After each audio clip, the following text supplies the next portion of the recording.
Yashashga tayyor mebel texnikalari, domofonlari, xavfsizlik kameralarigacha o'rnatib qo'yilgan hovlimizni bugun sizlarga video obzorini qilib beramiz.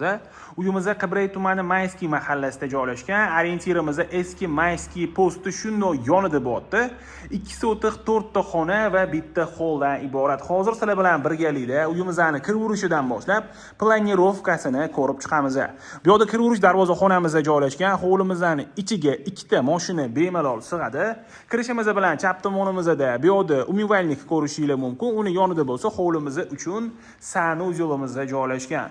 Binoyimizning fasadi va devorlariga ko'rib turganingizdek travertin ishlatilgan. Uyimizda gaz, svet, suv hamma kommunikatsiyalari bor. Hozir sizlar bilan birgalikda binoyimizning ichiga kirib, xonalarini ham ko'rib chiqamiz. Binoyimizga kirishimiz bilan bu yerda hol va oshxonamiz studiya formatda planirovka qilingan. Bu tomonda ovqat tayyorlangan taqdirda mana shu stol-stulimizning o'zida bemalol ovqatlanib o'tiradigan joy qilib qo'yilgan. Uyimizni hamma mebel texnikalari qoladi. Mana shu ko'rib turgan hamma mebel texnikalar mana shu uyimizning o'zida qoladi. Faqat yotoqxonamizdagi duh spalnidan tashqari. Uyimizda ko'rib turganingizdek chiroyli qilib ta'mirlangan, devorlarimizga sifatli aboylar yopishtirilgan. Binoyimizga kirishimiz bilan chap tomonimizda bo'lsa, katta zalimiz joylashgan. Bu zalimizning bir qismiga bemalol divanli zona, bir qismiga bo'lsa, stul zona qilib foydalansanglar bo'ladi. Uyimizni shunaqa chiroyli lyustralarini, pardalarini va gilamlarini ham ko'rishingiz mumkin.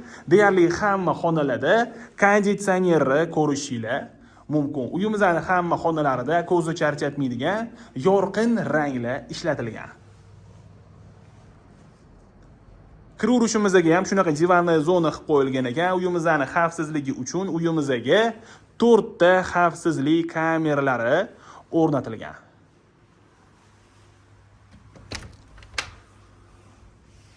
Bu yerda bo'lsa bitta spalnyamiz joylashgan.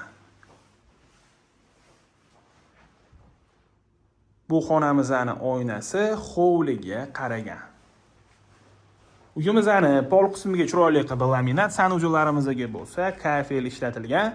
Binoyimizga iliq pol o'rnatilgan. Mana shu binoyimizning o'zi 100 kvadrat metrdan ozgina oshuvroq chiqar ekan. Bu yerda bo'lsa spalnyamizni ko'rishingiz mumkin.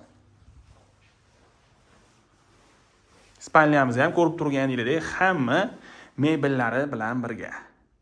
Bu xonamizning oynasi orqa hovliga qaragan. Videomiz davomida sizlarga orqa hovlimizni ham ko'rsatib o'tamiz. Uyimizni isitish uchun iliq pol bilan birgalikda sifatli radiatorlarni ham ko'rishingiz mumkin.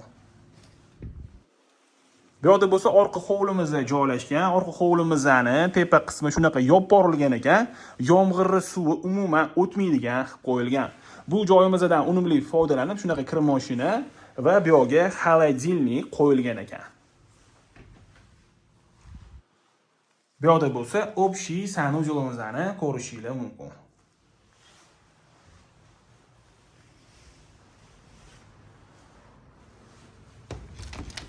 Bu yerda bo'lsa родительская spalnyamiz joylashgan. Faqat mana shu mebellarni o'zi olib chiqib ketiladi. Qolgan hamma narsa uyimizning o'zida qoladi. Juda fayzli xonadon. Hozir endi sizlar bilan birgalikda ko'chaga chiqib mahallamizni ham ko'rib chiqamiz. Uyimizda ko'rib turganingizdek tupik ko'chada joylashgan. Tupik ko'chani o'zi ko'pchilik yaxshi ko'radi, tinch va xavfsiz bo'lganligi uchun. Atrofda bo'lsa maktab, bog'cha, supermarket hamma sharoitlari bor. Katta yo'lga ham yaqin joylashgan. Mana shu joyimizda katta yo'l bo'lyapti. Uyimizga qiziqadiganlar bo'lsa bemalol murojaat qilsanglar bo'ladi. Uyimizga yoqqan bo'lsa like bosinglar.